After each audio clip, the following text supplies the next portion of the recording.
안녕하세요. 책 읽어주는 꿀잠 DJ입니다. 오늘도 지난 시간에 이어서 에밀리 영혼의 뜨는 별 읽어드리도록 하겠습니다. 지난 시간에 귀 괜찮으셨어요? 진짜. 지난번에는 엘리자베스 이모하고 에밀리가 그 편지를 두고 막 둘이 아주 격분해서 싸우는 그런 장면이 있었어서 아무리 여러분들께서 소리를 일정하게 볼륨을 이렇게 하셨어도 갑자기 빵 큰 소리가 났다가 또 좀 조용했다가 또 빵 하고 싸웠다가 아마 그래서 이렇게 조용히 들으시는 분들이 아마 깜짝깜짝 좀 놀라셨을 것 같아요. 뭐 근데 싸우는 부분이고 굉장히 화가 나서 분노에 차서 하는 대사들이 많았기 때문에 좀 그렇게 큰 소리로 연기를 할 수밖에 없었습니다. 네. 연기자 나셨어. 그쵸?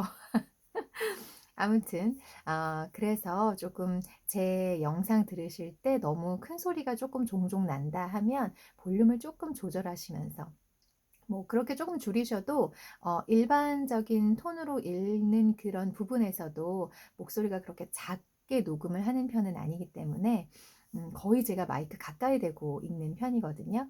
그래서 그렇게 좀 소리를 줄이고 들으셔도 괜찮으실 것 같아요. 줄이고 들으셔야 그렇게 큰 소리가 날 때 조금 귀가 상하지 않고 놀라지 않으실 것 같습니다. 별 걱정을 다 하나요? 오늘은 커튼이 오르고 이 부분부터 읽어드리겠습니다. 전망의 방에서 화해한 뒤 에밀리와 엘리자베스 이모가 무척 화기애애하고 즐겁게 생활했다고 얘기할 수 있다면 얼마나 좋을까. 하지만 실제로는 전과 크게 다를 바 없는 생활이 이어졌다. 에밀리는 얌전하고 정숙하게 행동하며 평소에는 뱀 같은 지혜에 비둘기 같은 순종을 보였지만 두 사람의 사고방식이 너무 달랐기 때문에 아무래도 충돌이 일어나지 않을 수 없었다. 그들은 마치 다른 언어라도 사용하는 것처럼 도저히 서로에 대한 오해를 피할 수가 없었다. 하지만 그래도 역시 전과는 사뭇 달랐다. 엘리자베스는 어린아이를 대할 때나 어른을 대할 때나 똑같이 공정해야 한다는 중요한 교훈을 배웠다. 그녀는 여전히 이기적이었지만 어떠한 경우에도 로라에게 하지 못할 행동과 말은 에밀리에게도 하지 않았다. 이거 정말 훌륭한 어른 아닙니까? 다른 어른들한테 못하는 건 아이에게도 절대 하지 않으리라 다짐하는 어른. 너무 멋있는 것 같아요. 특히나 제가 공부하고 있는 부분에서 맨날 공부 얘기해, 그쵸? 제가 공부하는 부분에서 항상 저희 교수님께서 하시는 말씀. 아동학대는 문 딱 걸어 잠근 가정 안에서 그 아이가 가장 사랑받고 보호받아야 하는 그 아이의 가정 안에서 가장 많이 자행되더라. 그 얘기를 하시더라고요. 너무 슬프죠. 그 아이의 엄마 아빠가 밖에 나가서 다른 어른들에게는 절대 그렇게 행동하지 않을 거예요. 그런데 제일 만만한 자기 아이들에게 그런 행동을 하는 거죠. 이 생각을 가지고 산다면 우리가 아이들을 하나의 인격체로 똑같이 존중하면서 그리고 그 아이를 소중히 여기면서 대할 수 있을 것 같아요. 어른을 대할 때나 아이를 대할 때나 똑같이 공정하게 해야 한다. 여전히 이기적이었지만 로라에게 하지 못할 행동은 절대 에밀리에게도 하지 않았다. 와, 이런 부분이 엘리자베스 이모의 좀 좋은 점인 것 같아요. 차갑고 냉정하지만 어떤 사건을 통해서 반성하고 생각이나 행동을 고쳐나가는 모습. 그래서 에밀리랑 더 잘 맞지 않나 그런 생각이 듭니다. 한편 에밀리는 엘리자베스 이모가 겉으로는 차갑고 엄격해 보이지만 마음 깊은 곳에는 그녀에 대한 진정한 애정이 있다는 것을 알았다. 그래서 전과는 놀랄 만큼 달라져 있었다. 엘리자베스 이모의 태도와 말에서는 가시가 사라졌고 메이우드에서 제비를 뽑던 때부터 내내 에밀리의 마음에 도사리고 있던 작은 응어리는 완전히 사라졌다. 이제 난 엘리자베스 이모가 의무감으로 나를 키워주신다고 생각하지 않아 하고 에밀리는 행복한 마음으로 생각했다. 그해 여름 에밀리는 몸과 마음이 모두 크게 성장했다. 장미꽃 봉우리가 피어나는 것처럼 생활은 즐거웠고 시간이 흐를수록 마음이 풍요로워졌다. 아름다운 것들이 그녀의 상상을 가득 채웠고 그녀는 그것을 멋진 것이라 생각하고 종이에 옮겼다. 하지만 종이에 써놓고 보면 그다지 멋있지 않았다. 에밀리는 진짜 예술가처럼 절망적으로 다음 식구와 같은 기분에 잠길 때가 있었다. 화가의 캔버스에는 절대로 그가 상상하는 꿈의 매력은 깃들지 않는다. 전에 쓴 졸작들은 대부분 태워버렸다. 바다의 딸까지 재로 변했다. 하지만 전망의 방 벽난로 위에 찬장에 넣어둔 원고만은 점점 불어나고 있었다. 그 무렵 에밀리는 자기 글을 그곳에 넣어두고 있었다. 다락 소파의 선반은 이제 신성한 곳이 아니었다. 뿐만 아니라 에밀리가 자기 글을 어디에 넣어두든 엘리자베스 이모는 두 번 다시 그런 것에 손대지 않을 것이라고 생각했다. 에밀리는 이제 다락에 가서 책을 읽고 글을 쓰거나 몽상에 잠기지 않게 되었다. 에밀리만의 전망의 방이 있었기 때문이다. 에밀리는 그 이색적이고 고풍스러운 작은 방이 무척 마음에 들었다. 에밀리에게는 마치 그것이 살아있는 것처럼 느껴졌다. 함께 기뻐해주고 슬픔을 위로해주는 것처럼 생각되었다. 일저도 성장해 갔다. 일저는 여전히 신비로운 아름다움을 지닌 채 자신의 즐거움을 제외한 다른 모든 것에는 아무런 법칙도 알지 못했고 자신의 변덕 말고는 그 어떤 권위도 인정하지 않았다. 로라 이모는 이런 일저를 염려했다. 그 아이도 곧 성인이 될 텐데 누가 보살펴 줄까? 당연히 앨런은 해주지 않을 거고. 난 앨런이 못마땅해서 참을 수가 없어. 남한테는 언제나 소리소리 지르며 충고하면서 자기 가정을 좀 더 생각해야 돼. 우리 집에 와서 에밀리에 대해 나에게는 이래라 저래라 그러면 안 된다면서 내가 일저에 대해 한마디라도 할지라면 지붕이 날아갈 듯 소리를 질러대니 단지 그의 어머니가 정숙하지 않았다는 것만으로 저렇게 버림받은 채 사랑받지 못하다니. 마치 아이한테 죄라도 있는 것 같잖아. 엘리자베스 이모가 화난 얼굴로 말했다. 쉿! 로라 이모가 눈짓했다. 에밀리가 2층으로 가기 위해 응접실을 지나간 것이다.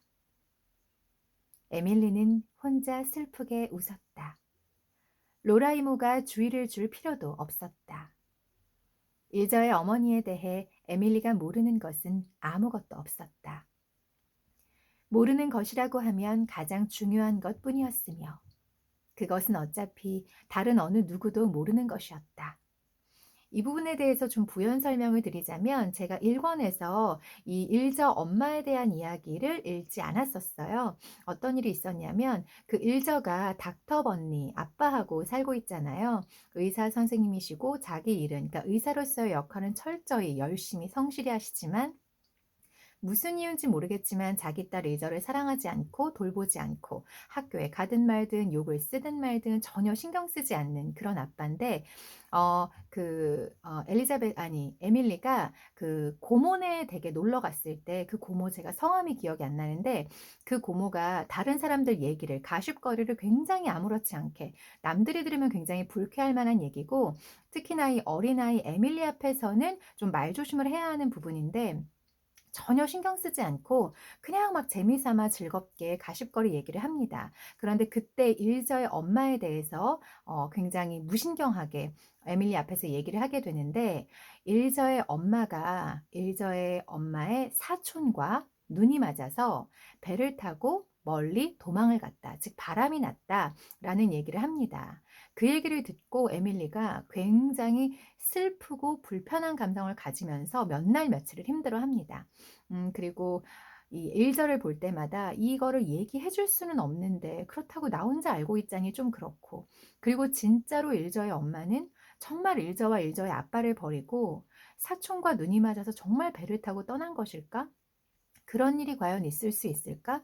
그러면서 혼자 진실을 알고 싶어서 굉장히 괴로워합니다. 그런 부분이 1탄에 있었어요. 지금 그 얘기를 하는 겁니다. 에밀리는 지금도 비어트리스 번니에 대한 진실은 아무도 정확하게 모를 거라는 확신을 가지고 있었다.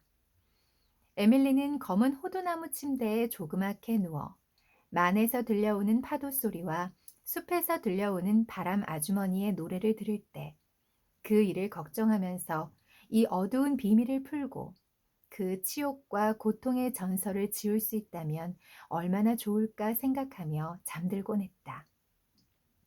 에밀리는 몹시 지쳐서 층계를 올라 전망의 방에 들어갔다. 그녀는 쓰고 있던 우물의 유령을 계속 쓸 생각이었다. 그것은 리의 밭에 있는 우물에 얽힌 오랜 전설을 바탕으로 한 얘기였다. 그렇지만 왠지 흥이 나지 않았다. 그녀는 원고를 벽난로 위에 선반에 도로 갖다 놓고 그날 온 딘 프리스트의 편지를 다시 읽어보았다. 언제나 그렇듯 두툼하고 유쾌한 편지로 블레어워터의 그의 누님 집에 한 달 동안 머무를 예정으로 이쪽에 오게 되었다는 내용이었다. 에밀리는 그 소식을 듣고도 꽤 왜 기분이 나아지지 않을까 하고 생각했다. 그녀는 피곤했고 머리가 아팠다. 그때까지 두통이 난 적은 한 번도 없었는데 그녀는 글을 쓸 수 없어서 침대에 누워 잠시 트레버니언 부인이 되기로 했다. 에밀리는 그해 여름 몽상의 세계 속에서 자주 트레버니언 부인이 되었다. 트레버니언 부인은 영국의 백작 부인이자 유명한 소설가 겸 하원 의원이었다. 그녀는 언제나 검은 비로드 옷을 입고 검은 머리에 진주 장식을 하고 하원에 출석했다. 하원에서 단 한 명뿐인 여성 의원으로 당시에는 아직 여성의 참정권을 주장하는 사람이 많지 않던 시대였기 때문에 불친절한 남성들의 냉소와 빈정거림, 모욕을 견디지 않으면 안 되었다. 에밀리가 좋아하는 공상 속 광경은 부인이 첫 연설을 하기 위해 일어서는 장면이었다. 그것은 훌륭하고 감동적인 사건이었다. 에밀리는 자기의 생각만으로 그 장면을 제대로 표현하기가 어려워 로열 리더에서 발견한 피트의 월폴에 대한 대답에서 문구를 빌려 그것을 적당히 변형해 말해보았다. 트레버니언 부인에게 도전한 무례한 연설자가 부인을 여자라고 업신여기자 비로드 옷을 입고 진주를 단 당당한 트레버니언 부인은 엄숙하게 일어서서 목소리를 가다듬었다. 극적인 침묵이 주위를 가득 채웠다. 부인은 말했다. 저는 제가 여성이라는 혐오스러운 죄를 짓고 있음을 변호하거나 부인할 생각이 없습니다. 다만 이 성과 함께 어리석음까지 내던지기를 원하는 사람의 하나가 되고자 할 뿐입니다. 남성으로서 경험이 많음에도 불구하고 여전히 무지한 당신들과 함께하기를 원치 않을 뿐입니다. 여기서 언제나 우레와 같은 박수로 부인은 말을 중단해야 했다. 그런데 오늘은 이 장면에서도 전혀 쾌감을 못 느끼고 하지만 여러분, 저에게는 여성이라는 죄만 있는 것이 아닙니다. 라고 말할 차례에 이르자 에밀리는 공상을 즐기는 것도 포기하고 다시 일저의 어머니를 생각했다. 우물의 유령에 대한 이야기의 절정 부분을 어떻게 처리할지에 대해 고민스러웠다. 눈을 뜰 수 없었다. 7월의 무더운 날인데도 에밀리는 한기를 느꼈다. 엘리자베스 이모가 올라와서 왜 목장에서 소를 데려오지 않느냐고 물었을 때 에밀리는 여전히 침대에 누워 있었다. 에밀리가 당황하여 말했다. 전 시간이 벌써 이렇게 된 줄 몰랐어요. 전 머리가 아파요, 이모. 엘리자베스 이모는 하얀 무명 차양을 올리고 에밀리를 보았다. 열이 올라 얼굴이 벌겋게 달아올라 있었다. 이모는 에밀리의 이마를 짚어보더니 황급히 아래층으로 내려가 페리에게 닥터 버니를 불러오라고 시켰다. 아마 홍역에 걸린 건지도 모르겠어. 의사는 여느 때와 다름없이 무뚝뚝하게 말했다. 에밀리는 아직 닥터 버니가 다정스레 말을 건네야 할 정도로 병이 깊지는 않았다. 대리 본드에서 홍역이 유행하고 있어요. 에밀리한테 병이 옮을 만한 일이 있었소? 지미 조벨의 아이들이 열흘쯤 전에 놀러 왔었어요. 에밀리는 그 아이들과 함께 놀았지요. 이 아이는 언제나 그럴 필요가 없는 사람들하고도 놀아준다니까요. 하지만 그 아이들이 병에 걸렸다든가 병을 앓은 적이 있다는 말은 듣지 못했는데. 지미 조 벨에게 물어보니 그 아이들은 뉴문에서 놀다 간 다음 날부터 홍역 증세를 나타냈다고 털어놓았다. 그러니 에밀리도 의심할 여지가 없었다. 분명히 악성 홍역이군요. 대리본드에서는 상당히 많은 아이들이 그 병으로 죽었소. 하기는 대부분 프랑스 아이들이긴 하지만 아이들은 몸이 나을 만하면 금방 자리에서 일어나 밖으로 나가기 때문에 감기에 걸리지요. 에밀리는 걱정하지 않아도 될 것 같군요. 어차피 한 번은 치러야 할 병이니까. 몸을 따뜻하게 해주고 방을 어둡게 하세요. 내일 아침 다시 들리겠소. 사나흘 동안은 아무도 그리 심각하게 생각하지 않았다. 그 무렵 홍역은 누구나 한 번은 걸리는 병이었다. 엘리자베스 이모는 에밀리를 정성스럽게 간호해 주었고 소파를 전망의 방에 들여놓고 잠도 거기서 잤다. 이모는 밤에 창문을 열어두기까지 했다. 그럼에도 불구하고 에밀리는 날이 갈수록 병이 깊어지더니 닷새째에는 급격하게 나빠졌다.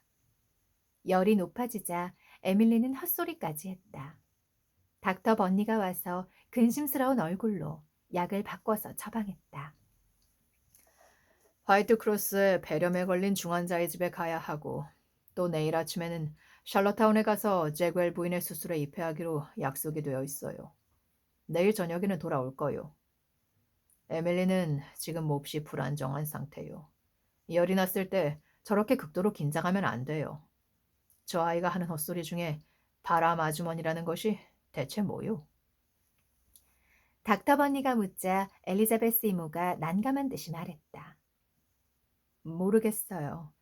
저 아이는 건강할 때도 그런 알 수 없는 말을 곧잘 하죠. 엘렌, 분명히 말해주세요. 위험한가요? 이런 종류의 홍역에는 늘 위험이 따르는 법이지요.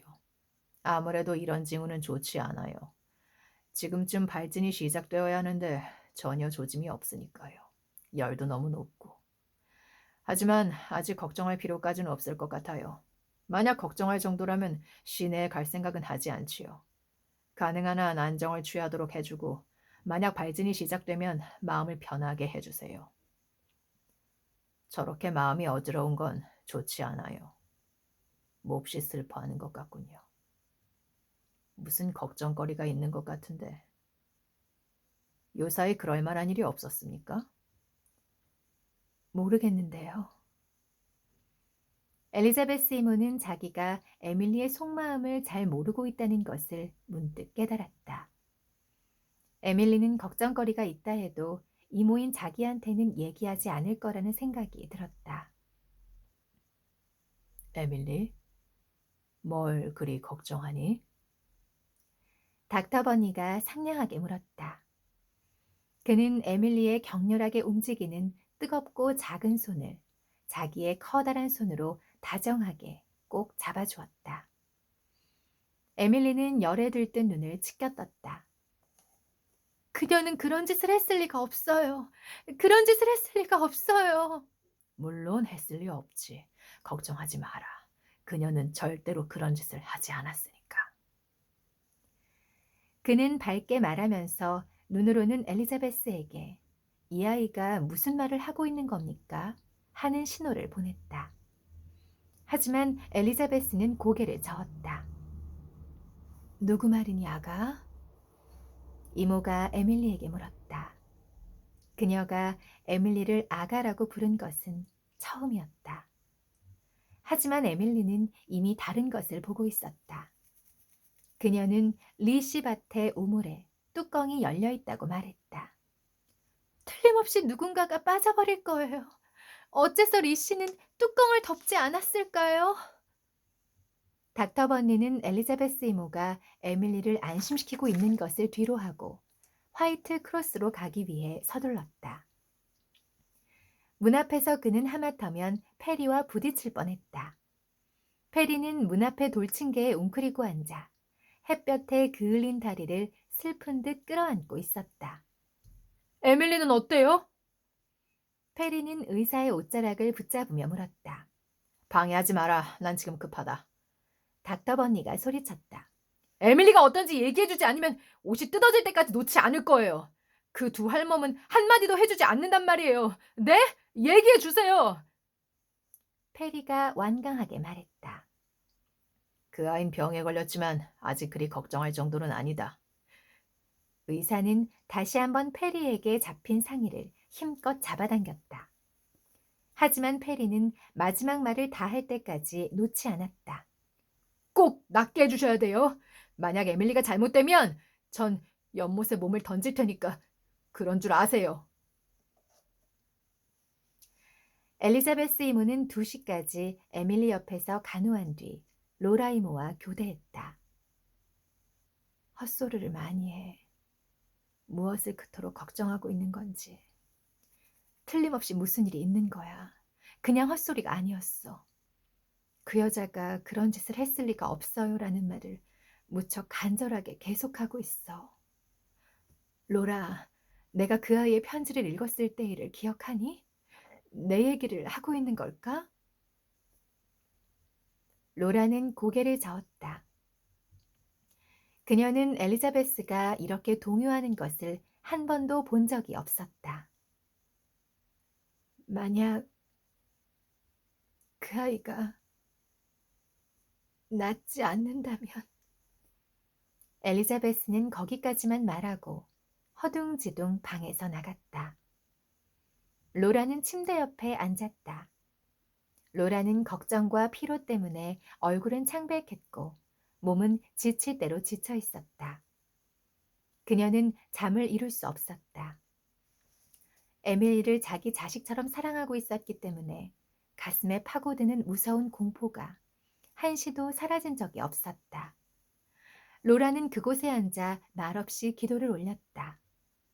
에밀리는 고난 잠에 빠져 잿빛 새벽이 전망의 방을 비집고 들어올 때까지 계속 잤다. 이윽고 에밀리는 눈을 뜨고 로라 이모를 보았다. 아니, 로라 이모 뒤쪽의 허공을 보고 있었다. 그녀가 들판을 걸어오고 있어요. 에밀리는 날카롭고 또렷한 목소리로 말했다. 기쁜 듯이 노래를 부르면서 오고 있어요.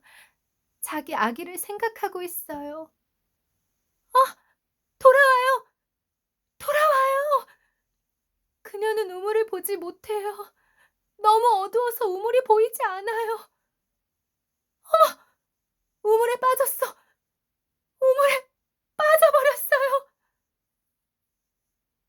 에밀리의 날카로운 비명소리는 엘리자베스 이모의 방까지 들렸다. 엘리자베스 이모는 플란넬 가운을 걸치고 홀을 가로질러 달려왔다. 어떻게 된 거니, 로라? 그녀는 숨가쁘게 물었다. 에밀리가 침대에서 일어나려고 몸부림치고 있었고 로라는 그런 에밀리를 달래고 있었다. 에밀리의 뺨은 타는 듯이 빨갛고 눈길은 여전히 먼 곳을 보고 있었다. 에밀리, 에밀리? 넌 나쁜 꿈을 꾼 거야. 리 아저씨의 우물은 열려있지 않아. 아무도 우물에 빠지지 않았어. 아니에요! 누군가 빠졌어요! 에밀리가 날카로운 소리를 질렀다. 그녀가 빠졌어요! 난 봤어요! 봤어요! 내가 그녀를 모를 줄 아세요? 에밀리는 베갯머리에 쓰러지더니 비명을 지르며 두 손을 뿌리쳤다. 로라 이모는 깜짝 놀라 잡고 있던 손을 놓았다. 뉴문의 두 처녀는 침대를 사이에 두고 서서 난감한 표정으로 서로를 응시했다. 두 사람은 뭔가 공포 같은 것을 느꼈다. 누구를 보았니, 에밀리? 엘리자베스 이모가 물었다. 일저의 어머니예요, 물론. 그녀가 그런 무서운 짓을 하지 않았다는 걸 전 벌써부터 알고 있었어요. 그녀는 그 옛날에 우물에 빠졌어요. 지금도 거기 있어요. 구하러 가세요. 어서요, 로라 이모. 부탁이에요. 그래, 가고 말고 물론 구해줄 거야. 로라 이모가 달래듯 말했다. 에밀리는 침대에서 일어나더니 다시 로라 이모를 응시했다. 이번에는 로라 이모 뒤를 바라보는 게 아니라 로라 이모를 뚫어지게 보고 있었다. 로라 이모는 그 타는 듯한 두 눈동자가 자신의 마음을 꿰뚫고 있는 듯한 기분이 들었다. 에밀리가 소리쳤다.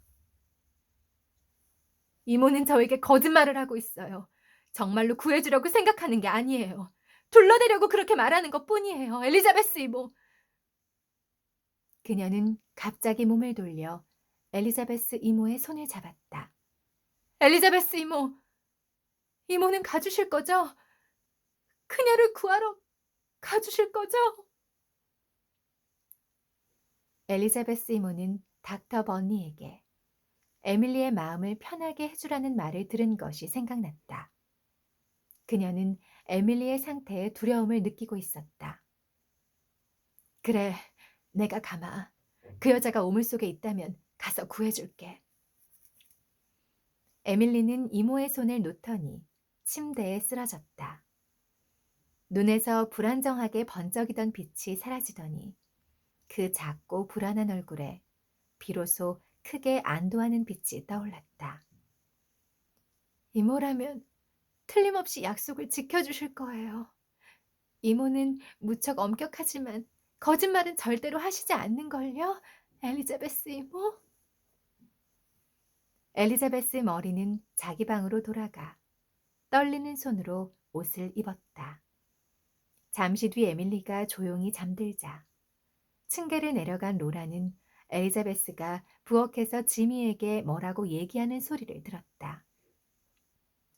엘리자베스, 정말 그 우물을 뒤질 생각은 아니겠지? 그럴 생각이야, 지미. 나도 그게 어리석은 일이라는 건 너 못지않게 잘 알고 있어. 하지만 그 아이를 안심시키기 위해서는 약속하지 않을 수 없었어. 난 약속을 지킬 거야. 그 아이가 말하는 거 들었지? 그 아이는 내가 거짓말을 하지 않을 거라고 믿고 있어. 나도 거짓말할 생각은 없고. 지미, 아침을 먹은 뒤 제임스 리의 집에 가서 이리 좀 와달라고 전해줘. 엘리자베스는 단호하게 말했다. 에밀리가 그 일을 어떻게 알았을까요? 몰라. 틀림없이 누군가가 얘기해 줬겠지. 어쩌면 낸시 고모인지도 몰라. 하지만 누구한테 그 얘기를 들었는지가 중요한 게 아니야. 그 아이는 그 얘기를 들었고 지금은 안심시키는 게 가장 중요해. 우물에 사다리를 내려서 누군가를 들여보내는 건 그리 어려운 일이 아닐 거야. 어리석은 짓이라는 게 문제지. 우리는 둘 다 웃음거리가 될 거야. 로라가 불만스럽게 말했다. 로라 안에 있는 머리 집안 사람으로서의 자존심이 강하게 반발하고 있었다. 게다가 그 옛날의 추문을 다시 들춰내게 될 텐데 상관없어. 난 그 아이하고 한 약속을 지킬 거야. 엘리자베스가 완고하게 말했다.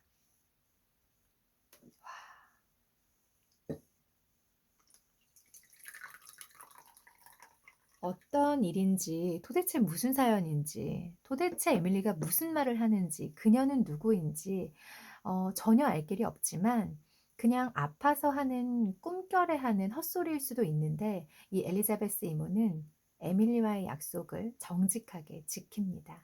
이런 모습이 아마 에밀리로 하여금 엘리자베스 이모를 더 좋아하고 믿을 만한 어른이고 가족이다라고 생각하게 되는 그런 포인트가 되는 것 같아요.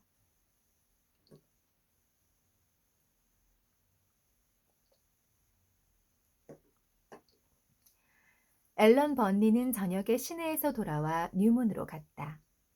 그는 몹시 지쳐 있었다. 일주일 이상이나 밤낮 없이 바쁘게 일했던 것이다. 그는 자신이 생각하고 있는 것보다 훨씬 더 에밀리를 걱정하고 있었다. 뉴문의 부엌문을 들어섰을 때 그는 상당히 늙어 보였고 기운이 빠진 얼굴이었다. 그곳에 있는 사람은 지미뿐이었다. 건축 작업에는 더할 나위 없이 좋은 날씨였지만 지미는 할 일이 별로 없는 듯 지미 조벨과 페리가 향기로운 건초를 운반하고 있었다. 지미는 기묘한 표정으로 서쪽 창가에 앉아 있었다. 아, 지미. 다들 어디 계시나? 그리고 에밀리는 좀 어떻고? 에밀리는 많이 좋아졌어요. 발진이 시작되고 열이 내렸으니까요. 지금은 잠들어 있을 겁니다. 다행이군. 그 무엇도 그 아이를 죽이는 건 불가능해, 지미. 그렇고 말고요. 지미가 말했다.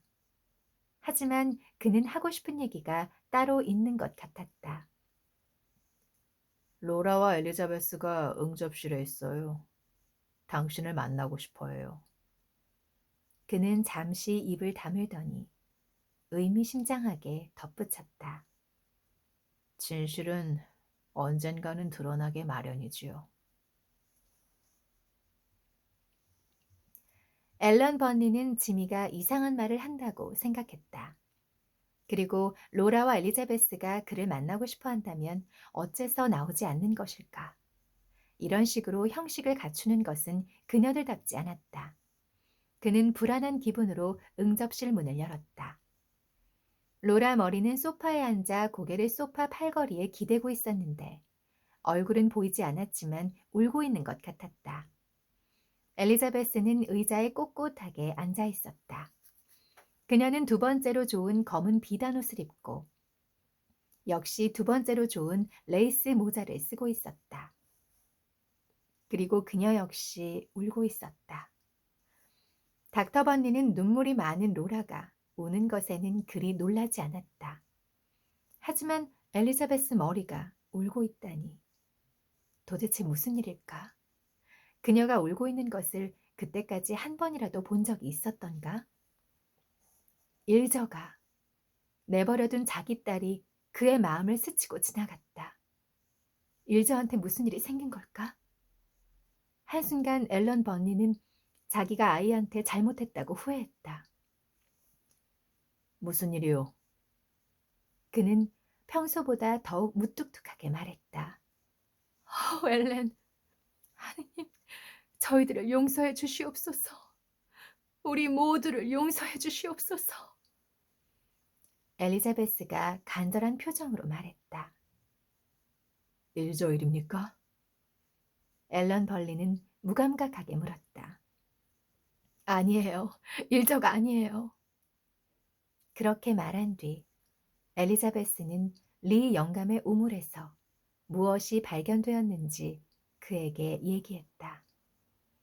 그녀는 그가 12년이라는 고통스러운 세월 동안 이름을 절대로 입에 올리지 않았던 그 사랑스럽고 명랑한 젊은 아내의 진짜 운명을 그에게 이야기했다. 이튿날 저녁까지 에밀리는 의사를 만나지 못했다. 에밀리는 침대에 힘없이 누워 있었는데 홍역 발진 때문에 사탕수수처럼 새빨간 얼굴을 하고 있었지만 의식은 완전히 되찾고 있었다. 앨런 번니는 침대 옆에 서서 그녀를 내려다보았다. 에밀리, 사랑스러운 아가씨. 네가 나에게 무슨 일을 해주었는지 알고 있니? 네가 어떻게 그렇게 할 수 있었는지는 하느님만이 아실 거다. 아저씨는 신을 믿지 않는다고 생각했는데요, 전. 에밀리가 이상하다는 듯이 말했다. 네가 나에게 신앙을 되찾아 준 거야, 에밀리. 어머나, 어떻게요? 제가 뭘 어쨌는데요? 닥터 번니는 에밀리가 헛소리한 것을 전혀 기억하지 못했다는 걸 알았다. 로라의 얘기로는 에밀리는 엘리자베스가 약속해주자 오랫동안 깊은 잠에 빠졌으며 눈을 떴을 때는 완전히 열이 내려 있었고 발진이 시작되었다고 했다. 에밀리는 아무것도 묻지 않았고 이모들도 아무런 말을 하지 않았다. 몸이 완전히 나으면 그때 모든 걸 얘기해 주마. 그는 에밀리에게 다정한 미소를 지었다. 그 미소에는 어딘가 무척 슬픈 데가 있었다. 하지만 몹시 다정한 미소였다. 이뿐만 아니라 눈도 웃고 있어. 하고 에밀리는 생각했다. 어떻게, 어떻게 에밀리가 그 일을 알고 있었을까요? 전 도저히 모르겠어요, 헬렌. 닥터 버니가 아래층으로 내려가니 로라 머리가 그에게 작은 소리로 말했다. 그는 진지한 얼굴로 대답했다. 나도 그렇소. 우리 모두 알 수 없는 일이지요, 로라. 내가 알고 있는 건 다만 그 아이가 순결하고 사랑스러운 비아트리스를 나에게 돌려주었다는 사실이요. 아마 논리적으로 따지면 충분히 설명이 되겠지요. 에밀리는 틀림없이 비아트리스에 대한 얘기를 듣고 혼자 괴로워했을 거예요. 그녀가 그런 짓을 했을 리가 없어요 라고 그 아이가 몇 번이나 말한 걸 보면 알 수 있어요. 그리고 리 영감의 우물에 얽힌 얘기도 극적인 것에 몹시 예민한 아이의 마음에 깊은 인상을 주었을 게 틀림없어요. 헛소리 속에서 에밀리는 이 두 가지를 지미가 뉴문의 우물에 빠진 그 유명한 일화와 결부시킨 거요.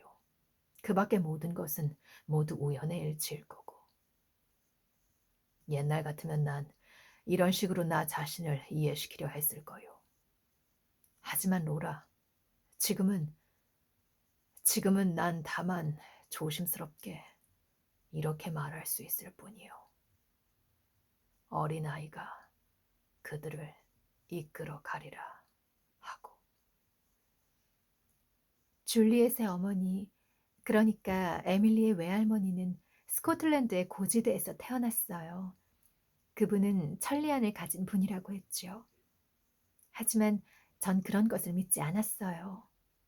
지금까지는. 에밀리가 완전히 회복되어 그 얘기를 들어도 상관없을 거라고 모두가 생각했을 쯤에는 온 블레어워터를 들끓게 하던 흥분은 이미 가라앉은 뒤였다.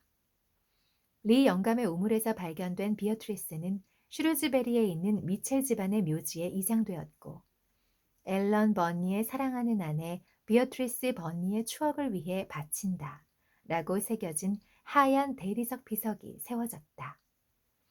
교회에 오랫동안 비어있던 버니 집안의 자리에 닥터 버니가 일요일마다 나타나게 되어 한동안 화제를 일으키더니 그것도 어느덧 잠잠해졌다. 에밀리에게 일어나도 좋다는 허락이 떨어진 날 밤, 로라 이모가 그녀에게 모든 걸 얘기해 주었다. 이모의 말투에는 낸시 할머니의 얘기에서 느껴지던 치욕과 조롱의 그림자를 찾아볼 수 없었다. 일자 어머니가 그런 짓을 했을 리 없다는 걸 전 이미 알고 있었어요. 에밀리가 자랑스럽게 말했다. 우리는 지금 우리의 믿음이 부족했던 거라고 자책하고 있단다. 우리도 너처럼 생각했어야 했는데. 하지만 그 무렵에는 그 여자가 나쁜 여자처럼 생각되었어, 에밀리. 그 여자는 밝고 명랑하고 아름다운 여자였지. 그래서 사촌과는 정말 자연스럽게 가까운 사이라고 생각했어. 지금 우리가 알게 된 그대로 말이야. 하지만 그 여자가 사라진 뒤에 우리는 다르게 생각했지. 제임스 리 씨는 비어트리스가 사라진 날 밤에 그 우물의 뚜껑이 열려있던 것을 분명히 기억하고 있더구나.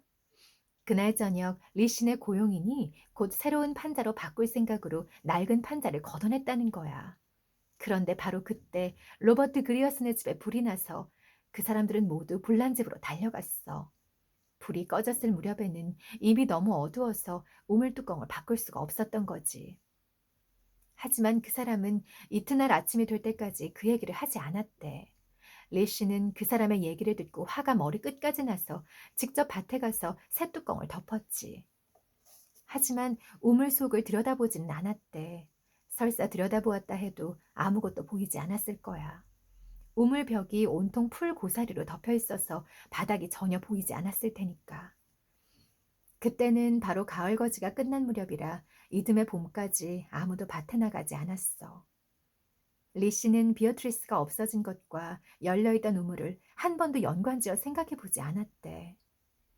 지금에야 리 씨는 그걸 이상하게 생각하고 있어. 하지만 에밀리, 그 뒤에 여러 가지 좋지 않은 소문들이 꼬리에 꼬리를 물었어.